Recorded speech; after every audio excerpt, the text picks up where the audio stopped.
And 4 weeks out from the New South Wales election, the Premier and opposition leader have faced off over their plans to grow Western Sydney. Julia Bradley is at the Daily Telegraph Future Western Sydney Summit. Julia, what did they announce? Talk us through the discussion today. Well, Kieran, Dominic, Perrottet and Chris Minns put forward really different visions for Western Sydney. If either of them are to be successful on March the 25th, this is one of the fastest growing regions in Australia. It represents every 3 in 10 people in New South Wales, with an economy bigger than Brisbane. Now, the focus for Chris Minns was on this more than $1 billion package to upgrade roads in Western Sydney and also in regional New South Wales. This is Labor's biggest election commitment to date. Chris Minns also revealing that if he's elected, he will be dumping the Blue Mountains Tunnel, a project once touted as Australia's longest road tunnel. Now, the focus for Dominic Perrottet today was on a commitment to provide financial relief to businesses. He wants to provide an up to $1,000 rebate for businesses that employ less than 20 people over a 2-year period. Now, after speeches from both leaders, there was also a Q&A hosted by the editor of the Daily Telegraph, Ben English. And one of the hot topics that came up was this decision by Labor that's caused a bit of a stir to shelve one of the metro links connecting a suburb in Western Sydney to the new Badgerys Creek Airport.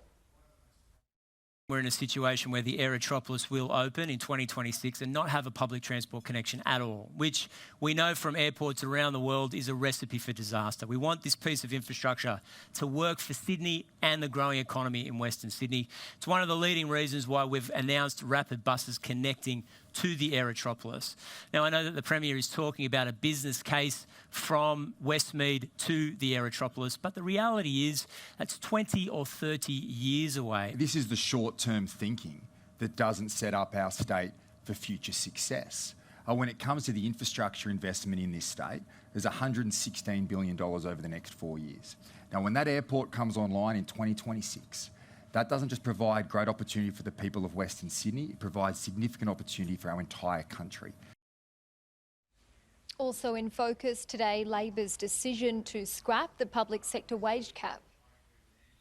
So you're presenting yourself as a prudential financial manager, someone who's going to be taking care of the interest bill and peeling it back.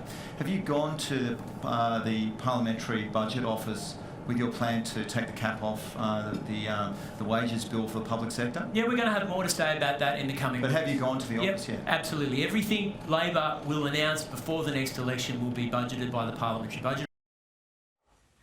Now, in this debate, Chris Minns continued to push the Premier over what he believes are plans to privatise more state-owned assets. Dominic Perrottet asked whether his government is tired after being in government for 12 years and whether it's time for a refresh. Housing was another topic that was touched on consistently, particularly plans around stamp duty reforms, all hot topics ahead of that New South Wales election. Kieran.